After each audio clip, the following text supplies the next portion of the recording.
How you doing? You good? Yeah, I'm good. How are Um, you?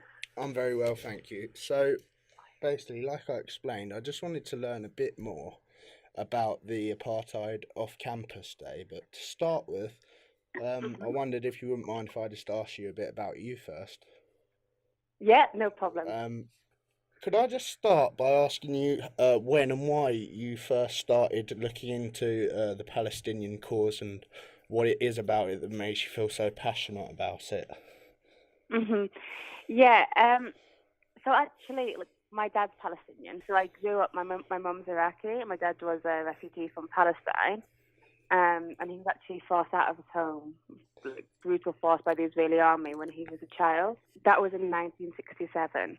Around the It time was the Six during Day War it. happened, Yeah, during it. yeah. It was during it. So they actually just came to his home and started like shooting into the windows, and they had to hide under the table and crawl out of the back of the Oh, home, Jesus and run with Christ. basically nothing and just hide in caves. And then eventually they made their way to Iraq, and then they came over here. So I was actually born in the UK, so I kind of like always grew up knowing what was going on in Palestine.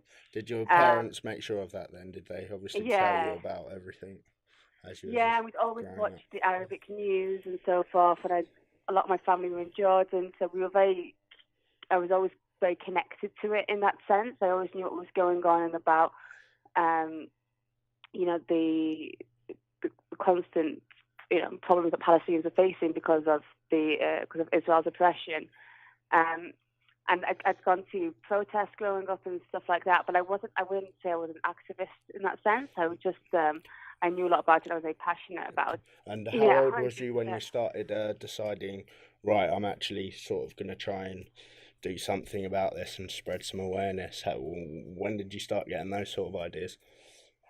So I was about 2021 when I went to Lesbos during the peak of the refugee crisis. This was like 2015, and I decided to go like a week before I went, and I fundraised a lot of money online, and I wanted to go and help Oh, refugees coming l- into Europe. So I did that, and I ended up staying a lot longer than I initially planned, and I saw a lot of stuff, and I managed to help a few families with the funds and with my time, but you start to realize the grand scale of the problem, and mhm. it brings it back to, like, the UK's complicity in the arms trade and all of this stuff. So I kind of felt a bit frustrated at the fact that actually no matter what I do, I can't help all these people with just charity, and why is this happening in the first place? And it kind of brought me back to exactly what happened to the Palestinians with, them having like 5 million refugees outside of Palestine who can't return to their home. Mhm.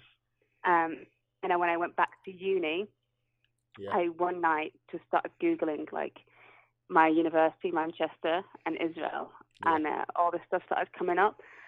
And the first thing that came up actually was like University of Manchester and Technion. And I started looking at Technion, and it's an Israeli institution who are like, I started looking more into them, and they are like the leading institute in Israel for research and development Mhm. for the Israeli arms trade.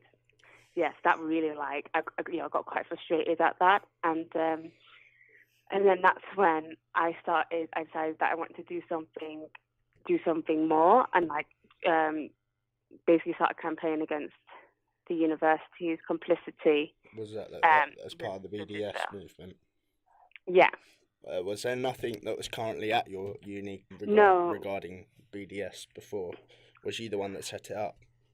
yeah. Basically, there was at the time an Action Palestine Society, which was relatively active in 2008, 2009, but it didn't have BDS focus, and it didn't at the time when I was there. I wanted to get involved with them and do the BDS campaign with them, and they wanted it to be more a cultural society.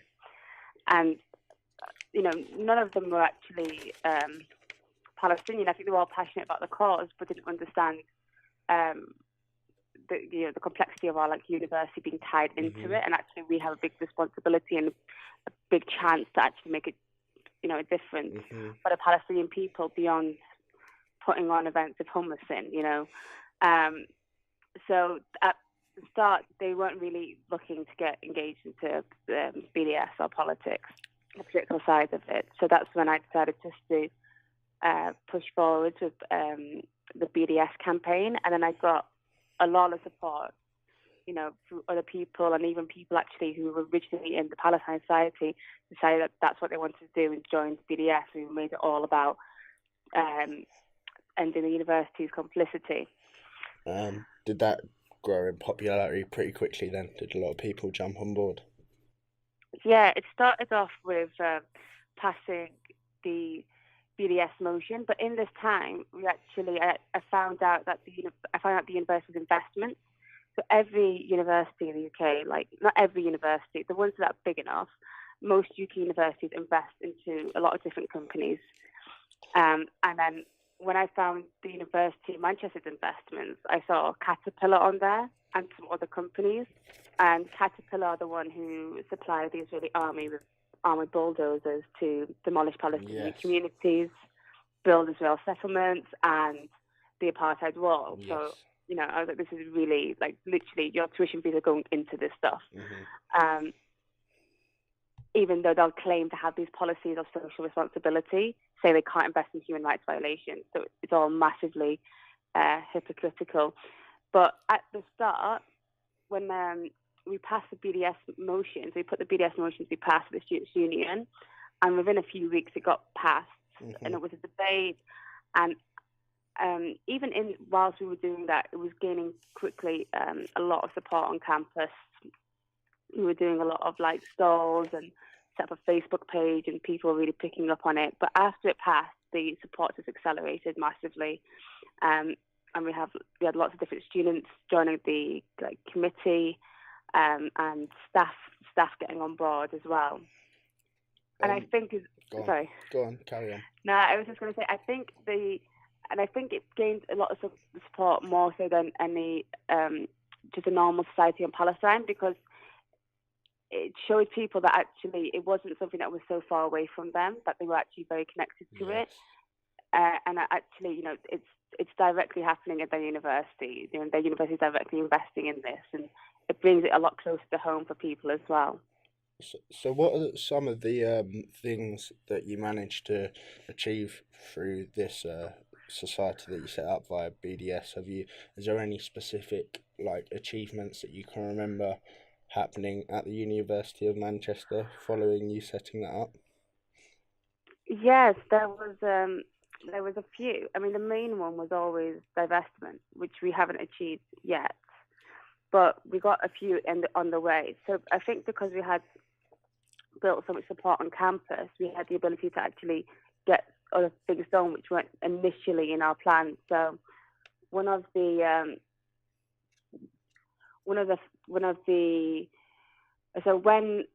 trying to think which one happened first.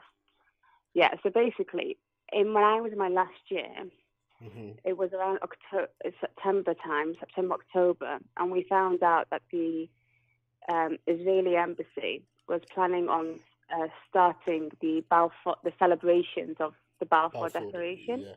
The Balfour Declaration happened in 1917 when Lord Balfour in the UK essentially gave the Zionist permission, which he never had the right to do,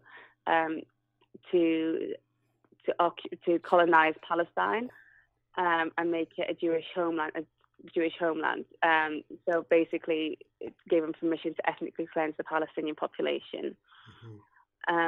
And the reason they wanted to start it at the University of Manchester is because Haim Weizmann, who was one of the he was actually the first president of Israel, and he was one of three of the main Zionist leaders, and he was the one who lobbied Lord Balfour to make this declaration, and he was actually a staff member at the University of Manchester at the time.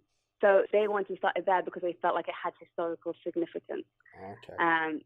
And we found out they kept it private, they kept it under wraps, they didn't want to put it out publicly until a few days beforehand.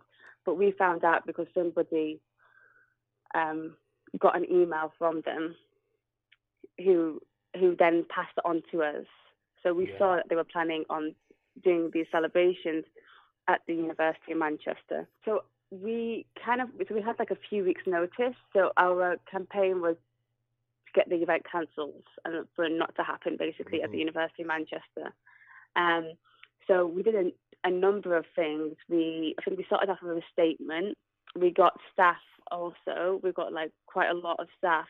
I can't remember exactly how many, but a lot of staff members to make a statement as well, saying that this event should be cancelled. We got student societies to call for it to be cancelled, and then got a lot of media attention. So Al Jazeera picked it up.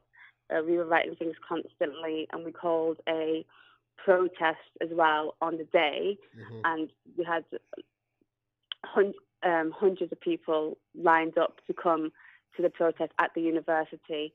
Yeah, and we just went really big on it, basically. Did it end up being really successful then? Did the event get cancelled? Yeah, so basically 2 days before the event was due to take place, the Israeli embassy cancelled the event from the University of Manchester. So that was a massive, massive victory, and we were really happy about that. But they had moved it to the Hilton Hotel. So although it wasn't taking place, it was still taking place, but it's a different location. So we said to everyone that we're still going to have the protest and meetings at the University of Manchester, because we felt like it was still relevant, because the university is so complicit in Israel's apartheid regime today, that actually we still want to protest them. And we started there, and we had like hundreds of people. There was a lot of people, and then we marched from the university through like the main roads in Manchester, and to the Hilton Hotel. And they had no idea that we knew where it was, and the police didn't know we knew where it was. So we ended up just going there. And it was amazing. Like, we had by far like way more people outside. They had 400 people inside, but we had a lot more people than they did outside protesting the event than was inside. And is this one of the first things that you actually did with BDS at the uni, or was this quite far down the line? This is after our first year, so I think it was one of our major successes. Yeah. In the sense, but it wasn't the first big thing we did. No. Okay. Because I would say, yeah. But it was like the first major sort of breakthrough, so to speak, for want of a better word. And then, so that, yes. Sorry, and then in December, I hope you don't mind going into this much detail. No, it's all right. It's actually it's good, because sometimes you forget, like, you don't think about it, but it's nice to look back. Yeah. So in December, I think it was, of 2017, I was going into a lecture, and I went into the university shop, and I saw tubs of sabra hummus there. Tubs of what, sorry? Sabra hummus. Okay. At the shop. Yeah. So that really bothered me. And we had a really good committee at that point as well. So I didn't want to take this whole everyone away from the main campaign, which was divestment. What is a divestment, by the way? Could you quickly just explain that to me? What does that mean? Okay, so to divest is basically if a university has like 100 million invested in different companies, and they invest in these companies to get a financial return. So if you invest and the share price is like a certain point, then if the value of the company goes up, you sell it and you make money. It's basically just a way of like, it's the same as buying property essentially. Okay. But to divest is basically to take your money out of that investment. Okay. So you saw this hummus, and you was about to tell me more on that. Oh yeah. Sorry. No problem. So the sabra hummus was on campus, and it was, it's something that a lot of people won't think a lot about, but the actual the hummus was half owned. It's owned by two companies. and one of them was the Strauss Group, who actually fund the Israeli army. So essentially, we were having hummus on campus, which was like they were calling it Israeli hummus.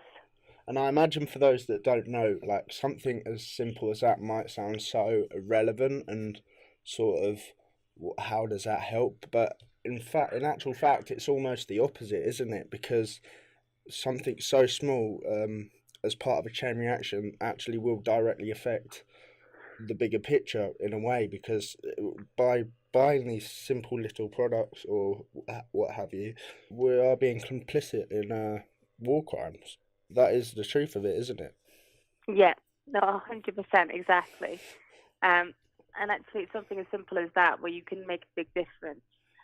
So it was actually a relatively quick turnaround on that campaign. It started off, and it was we spoke to the store manager who referred to the catering manager, and I think we got a quick turnaround because the head university management weren't aware that we were doing this campaign. So we started a petition, and we got like 500 signatures in the first day or something, saying that this should be removed from campus. And then the catering manager, and it was something so simple as a petition, and the catering manager came back and sent an email back saying they removed the product from the shop, that they've blacklisted the barcode so that no one can ever reorder it. Wow. Yeah, exactly. And then it was yeah, literally. And then we had it. Then we went to the media of it and said, look, a campus shop at University of Manchester has refused to stock this hummus and has removed it from their shelf. And that got like 100,000 shares. Wow. Yeah, and then you can see like people will see that and go, actually, even if in terms of actual how much that hummus might have been worth, the symbolic value and the value of actually people refusing to stock these kind of products, and once they're made aware, being like, actually, we don't want to be any part of that, is massive. I suppose it was at these moments that you must have like thought to yourself, like, oh my gosh, like I'm actually starting to make a difference here. It must have been quite encouraging. Yeah, 100%. And I think that's the great thing about the BDS movement, is that you're actually doing tangible things, which results, are making an effect.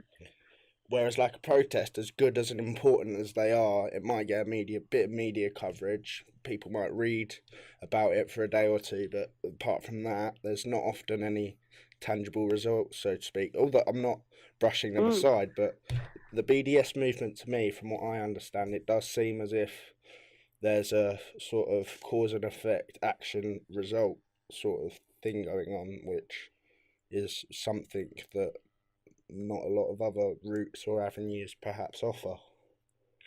Yeah, exactly. And I think that's it's a very important point. Like, for example, in Manchester in general, if something was going on in Palestine, like with Ahed Tamimi, or when Jerusalem is being called capital Israel, and there's outrage here, and often people would just say, okay, we just have to have a protest. But when you have the protest and you bring it back to a BDS target, then you actually, you're using the outrage to get something tangible at the end, which will help the Palestinians. Are you still involved with the BDS movement at the university? So I graduated in July, and I shortly after got a job at Palestine Solidarity Campaign.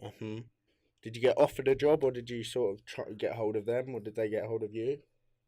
I was actually quite fortunate in the sense that it was literally like a dream job for me, because it was a really job in which you have to get paid to BDS, and just be able to do it full time, because that's what I was doing anyway. But to be able to actually put all of your energy into it was brilliant. So what happened was it was just recruiting at the time I graduated, basically. Yeah. So like a week after graduating, I had the job interview, and I got the job.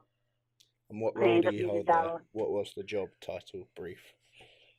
So I'm campaigns officer. Okay. So I organise and coordinate all the BDS campaigns at PSC, and organise all the student campaigns as well. Okay, what, across the country? All the Yeah. universities? Okay. Wow, so you must have a lot on your plate then. Yeah.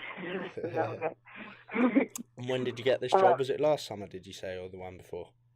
It was last summer, so I just graduated started 2018. Yeah. So I've been working ever since then at PSC. Where are you based? Are you based in Manchester for that? No, it's London. That's in London. Ah, okay. Yeah, I had to move down. So what sort of things do you find yourself doing on a daily basis there then?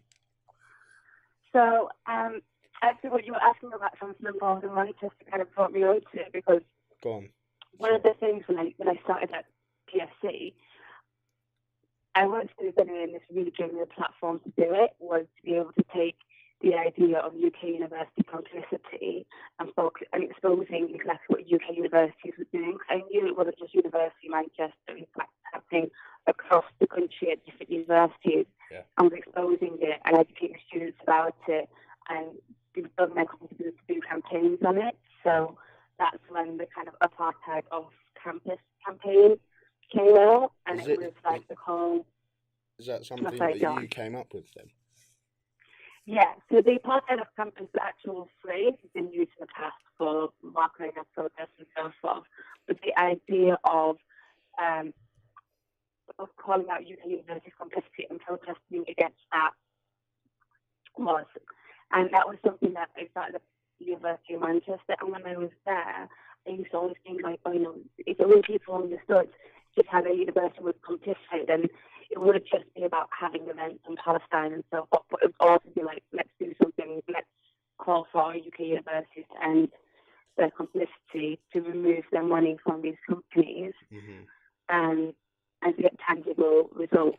And I suppose by doing it all on one day and getting all the universities doing something on the same day, rather than here and there and bits and bobs and each one's doing their own things, I suppose that then becomes more of a powerful sort of piece of action when it's all on the same day. So did you have one in November?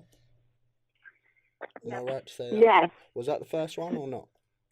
Yes, that was the first one. How did that go? Was that successful, would you say?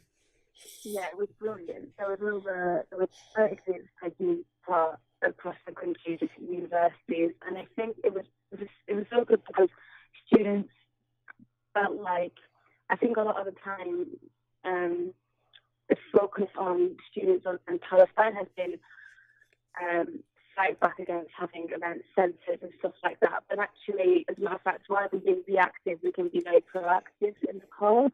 And when students get to take part in something like that, something active on their campus, where they can directly campaign for something that's happened at their own university, it gives them a lot of power. And when they see it happening across the country, I think it gives them a lot of assurance that actually they're part of something big, that they're part of something which can make a massive difference.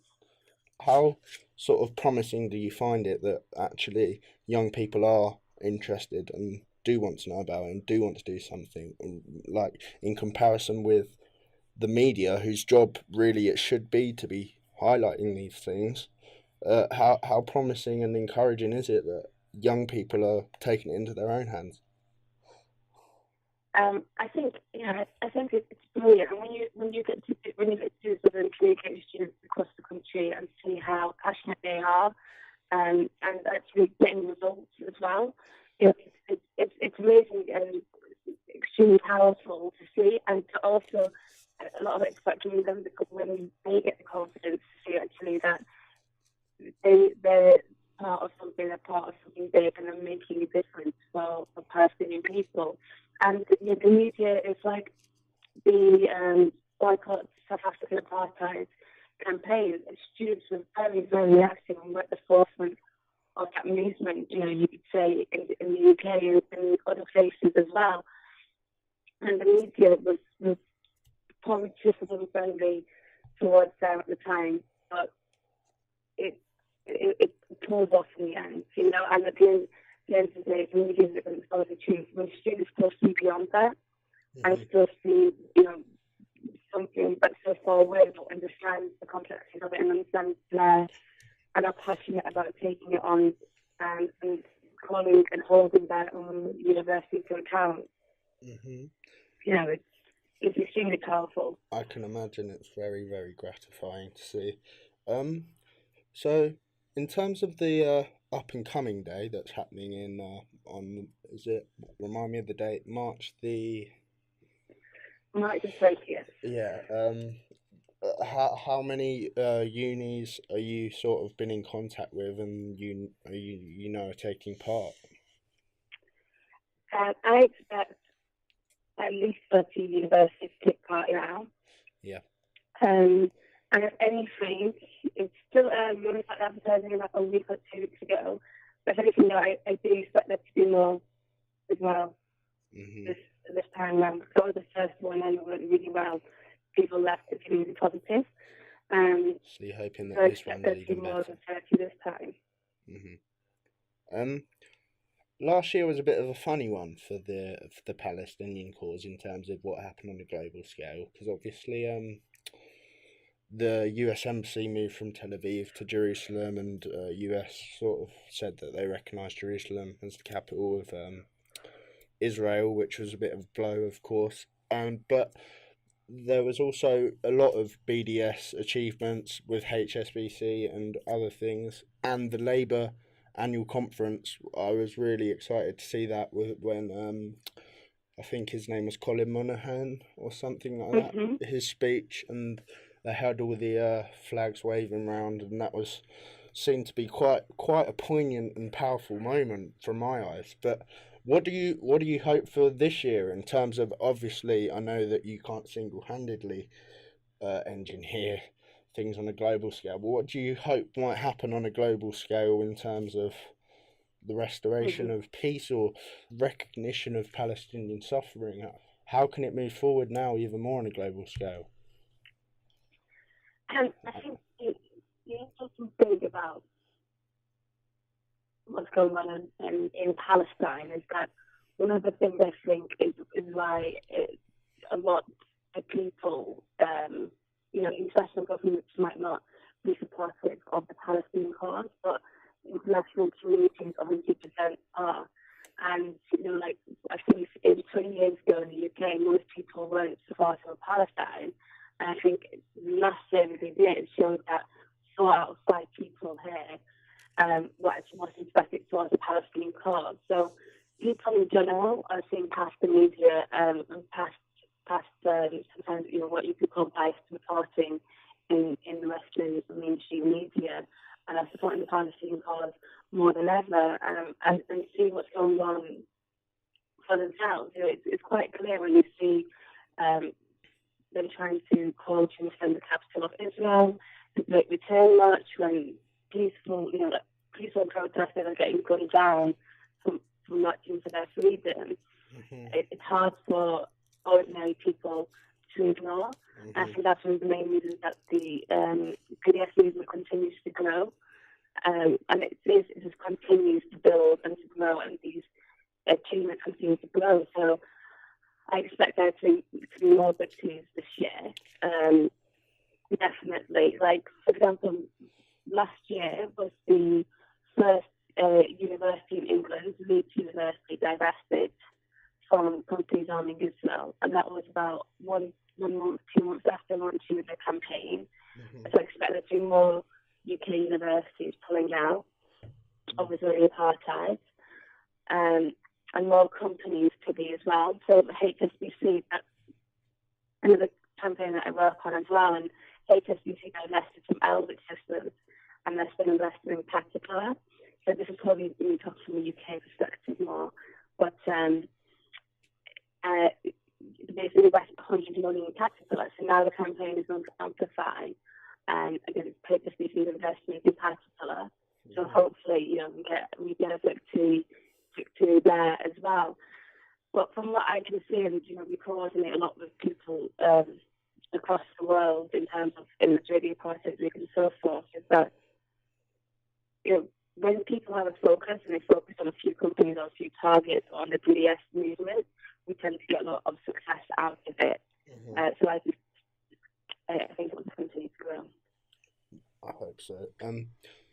But obviously, unfortunately, like, what is the ideal situation? Because, as I say, unfortunately, Israel is there, and obviously that we're not just going to wake up one day and they're going to be like, right, we're going to leave your land to you now. We'll let you have it back, and all move away. Israel is now there. So, in terms of the actual physical conditions in Gaza and the West Bank and the daily lives of the people, what, as much as these Mm-hmm. sort of achievements and victories for the Palestinian cause are happening with through BDS and things like that. How do you see? This is a hard question, which I'm finding Mm-hmm. it hard to word, but how do we actually get to a point where? I mean, what is the ideal world? Do Palestinians and Israelis live in peace, or is the blood too bad for that to happen now? Yeah. Is it to cohabit or peacefully? Is that the end goal amid all of this? I think it's very difficult It is. when I'm sorry. when we, especially as what we call probably like when the international solidarity movement. It's and this is something that the PSU has actually done very well, is to say that actually the core demands are based on the rights of the Palestinian people rather than any one solution. Because the main aim of the PSU movement is to put pressure on Israel to comply with international law and basic principles of human rights, but it's also to put it on an equal playing field, because right now Israel is constantly oppressing the Palestinian people, and if any solution was going to be discussed right now, it would most definitely not work in favour of the Palestinian people. The Mm-hmm. BDS aims to sort of make it a level playing field, but it's also to the point where they have to actually give Palestinians their rights, which we're calling for. So the way it works, the BDS work is that rather than focusing on what's the end solution going to be, it's about the rights being granted. So the first demand is to end the colonisation and occupation of Palestinian territories. So that would include the West Bank and Gaza, and until the apartheid law, Mm-hmm. and to lift the siege, which is crippling Gaza right now, for Palestinian citizens of Israel to have equal rights to their Jewish counterparts, Mm-hmm. and for Palestinian refugees to have the right to return to their homes. So rather than painting out the solution, which it's we wouldn't dictate, we leave that to the Palestinians when they have an actual, when they're actually on an equal playing field, which the BDS aims to bring about. It's a focus on the rights of the Palestinians, which are stipulated in international law to happen. Why do you think? How? This is another hard question. Forgive me. I am going to go back Mm-hmm. to the apartheid off campus after this, but what do you? How are Israel getting away with this? Sometimes I sit and think and just find it astonishing that, like, the UN human rights, although they do a lot of work, but Mm-hmm. how are they being able to get away with it? Sometimes it boggles me how people aren't getting locked up for war crimes on a daily basis. Do you know what I mean? Well, Yeah. why do you think it's happening so easily, so to speak? If you know what I'm trying to ask. Yes. No, I That's a feel like tough that a lot of question. time. Forgive me. It's true though. And I think a lot of it has to do with Western state support for for Israel. Like we're in Britain, which is one of the countries. It's the country which has a lot of historical ties to actually the creation of the state of Israel, and continues to support it. It's the same with the US and other countries. And when you have this powerful support from Western governments, then it becomes easier to get away with oppression. And I think that's why movements, grassroots movements, which focus on the people, and the people, this is completely separate to what our government is doing, have the ability to build enough pressure to eventually change that discourse. And that's what the aim of all of these social justice movements are, is to actually try and change this. And for our foreign policy and so forth to respect human rights. And as people in the UK, we actually are in a fortunate in a position where if we're in a true democratic state, then our voices will be heard eventually. Mm-hmm. So I think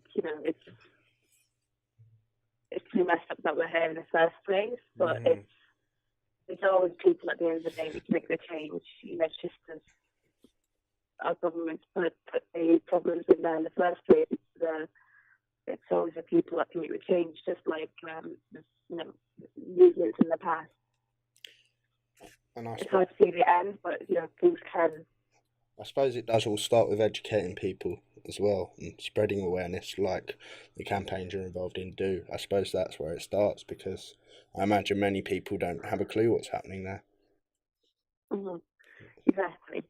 And it's amazing, but it's important for people to be educated and engaged into campaigns. But it's also not every single person has to be engaged in the campaign. So the people that have the ability to grow that movement and make it big enough and build a groundswell from the bottom up, basically. And I think that's how it works. Like, if you think about it, if you build a movement from the students, from the ordinary people in the UK, and that builds up once the whole account into institutions, and then once the institutions start pulling out, and that puts more pressure onto the government, and we're building it upwards rather than being top down. Indeed. I suppose one of the great things about the whole uni apartheid off campus BDS on all these uni sites is that these students are graduating and moving on. However, they've put their effort and attention into these campaigns, so they're now leaving uni and going into the world with these perceptions of what's going on, which they'll carry with them. So perhaps there is hope that the next generation, as we grow older and our generation comes into power, maybe we will be the ones that end up making these big decisions. Do you know what I mean? So yeah, exactly. That in my eyes is why it is so important for students to get involved. Apartheid off campus, 20th of March. That is the next big thing that you would urge students to get involved with. Yeah, and actually that's the next big thing that's taking place in the Apartheid Week. And before that, we actually have, it's really quite exciting that we're starting to build really good ties in the fossil-free campaign. Okay. So the fossil-free campaign started like 10, 15 years ago. Yeah. And it was a similar concept in terms of getting UK universities to divest from the fossil fuel industry. And now over 2/3 of UK universities have divested. So it's like, if we can get anywhere near that result for Palestine, then it would be amazing for the cause. So we've actually, for the first time ever, teamed up with the Fossil Free campaign to focus on UK universities and their investment and the hypocrisy of it, because most UK universities will have policies like they'll invest in these companies, which often isn't public. You can get it through Freedom of Information Act, but they won't publicise it. But they will publicise a policy which says we won't invest in human rights violations and environmental degradation and all of this stuff. And it's basically false-branding themselves. And it's like exposing that and encouraging the campaigns for UK universities to divest from these companies to grow across the board. So we have a conference on the 2nd of March, which is focused on building key divestment campaign skills for students to build campaigns in their campus at universities to divest from Brazilian apartheid, fossil fuels, and so forth. So do you make freedom of information requests regarding these sort of things then yourself? Yeah, that's another thing as well. So I basically sent freedom of information requests to all the UK universities asking for their investments. Are they obliged? I thought it was only public bodies that had to reply. And obviously unis are private, are they not? Yes, so universities are public bodies, so they are obliged to respond. So they do have to respond. Some of them do try and avoid it, Yeah. and will say, oh, so that's our commercial interest and so forth, but a lot do respond. So I sent in a bunch of requests and got loads of investment back, and I've also seen some people on Planet who have some other ones, which, so some universities respond to some people and not others. It's quite a funny thing.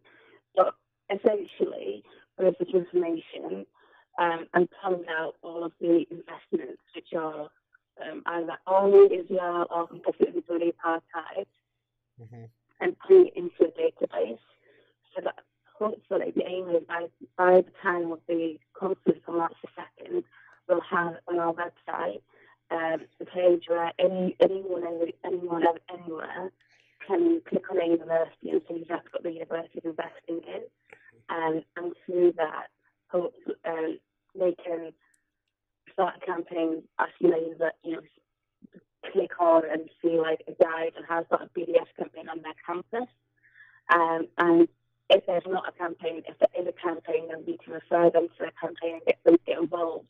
And hopefully through that we can expose just how much UK universities are investing in these companies, and also build the movement. So you're still quite young and you've just got into this career. You just got this job at the PSC. Is it something that you are planning to devote yourself to for the long-term future now? Is this sort of your path to go down and what you will be doing for, like I say, the long-term future? Yes, again, I certainly can't really listen myself doing anything else. It's something I feel very passionate about and committed to. And it's a very exciting time as well to see where these campaigns really, a lot of things are starting now. We're starting to see, we saw the university have asked to really to be involved in for that time and sticking around in for this foreseeable future. Is there anything else that you feel like we haven't mentioned? No, I feel like we've gone through most of it, and thank you also for seeing me. More than happy to do it. Actually, I would say one more thing. I'd just try and clarify some of the different ways the university can be complicit. So we mentioned quite a few. So investment is a big one. There's also campus shops can be stocking these products as well. Another thing, like Sheffield Hallam, for example, actually hire out their premises for companies like Caterpillar. So Caterpillar can use university space and research labs and so forth to do their research. So, and also, universities could be doing research directly with Israel Arms Trade. So, go on. So I think the ones that we're talking about now a lot is investment, but there's also a multitude of different ways that university can be complicit in Israeli apartheid, but that's Israeli apartheid off campus. Is the main aim is to get them to remove everything that they're invested in and associated with, but also to commit to these ideas, to actually say that we're not going to be complicit at all, whether it's investments or hiring out our premises to arms companies and so forth. For students that perhaps aren't involved with this cause yet, but are interested and would like to, but wouldn't have a clue where to start, what are some of the sort of first steps that you'd suggest they take in getting involved? What can they do? Is it doing a bit of research on their own university, visiting PSC's website? I'm sure there's a lot of advice there. What advice would you give to students that aren't involved but want to start making steps towards getting involved? I would, like you said, on the website, there's a page called Apartheid Off Campus, and it has a link to a guide on how to start a campaign in your campus. But to say, one of the things I would have said previously when I was a student was to research at university first and at the investment. So that's what I'm trying to remove. That's one of the most difficult steps, I'd say, is to actually find out that's what the university is doing. So if you get in contact to go with gifting investment, but have that, then you can find other ways. But also, once you understand, they can kind of remove that step, because that's what we're trying to do at the PSG, is to actually find out all those links. But once you find out, one of the best ways you can start is start off with a petition. Start off with something saying that you want your UK university to end the complexity in this, and get students involved, approach staff members to sign on onto it as well, and you can build from there. And also join in the day of action. And get in contact and check out the page. Oh, wicked. Huda, I'm so very grateful that you spoke to me. Thank you so much. And one more time, is there anything else you can think of that we might not have covered? Because I am aware that we could probably talk for hours about this. But I feel like we've had a good chat, and I feel more informed, certainly. What I plan to do is transcribe this, which I'm dreading for. I'm not dreading for but in terms of the content, but it's currently on 51 minutes, and it tends to take me 20 minutes to transcribe 3 minutes. So I'm going to spend a lot of time transcribing this tonight. Won't get it all done, but what I plan to do is transcribe it, listen back. And like I say, originally I was writing a story about the apartheid off campus day, really, but I feel like it might even evolve into a bit more than that, in terms of, a profile feature on you, really, if you don't mind, because it's an inspiring story what you've done, really. Hope you don't mind me writing an article about that. It's only for my online blog, which is part of one of my assignments, but I'll share it on my social media. Hopefully, if the quality of this interview, I'm going to edit it a little bit, because it has been a little bit crackly, but I probably will attach this full interview to it as well. I hope you don't mind me doing all of that. No, that's fine. I'll be more than happy to do so. And if I want to use a few pictures of yourself and PS some of the work, I'll get in contact with you and make sure that's all right as well. Yeah, that's no problem. Okay. Well, like I say, thank you very much for speaking to me, and I will be in contact soon, just to let you know how I'm getting on with it. And hopefully in the future, I'd like to think that I perhaps will get involved with some campaigns myself, and hopefully meet you one day in person. Yeah, that would be brilliant. Thank you so much for doing this. And no, thank you. Well, it's been a long day. No, yeah. No, I've been looking forward to it, so I'm glad we done it. Great. All right. Great. Okay, well, I look forward to it. Take care. Cheers. Have a great evening. Goodbye. You too. Bye. Bye-bye.